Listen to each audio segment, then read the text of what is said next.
With Erasmus Plus, we're involved in student mobility, so students going to and from Europe, staff mobility, so we send staff and have staff come back in, but also we've recently become involved in the wider programme, the ICM programme. International credit mobility is the ability for students to actually go wider than Europe, so it's European funding, but into the wider world. We have a programme where we have a partnership with a university in Melbourne in Australia.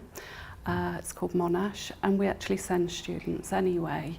So what happened this year when we won the bid for it was we were able to fund 8 of our students to go to Melbourne and 8 of their students to come to us. For us, certainly for our mobility programs, we're developing more in Canada, we're developing more in Japan.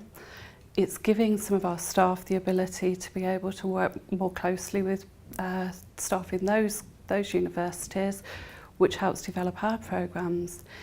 It helps the students in that they can spend time there, so they can learn the culture, but then it helps the students back in Warwick because students are coming in. So the classroom becomes more international. So you've got it best of both worlds really, because you have that cultural learning in both places. The students themselves come home with networks or go back home with networks of friends from across the world. I know that students say that their friendship network has just grown across the world. But yes, employability as well.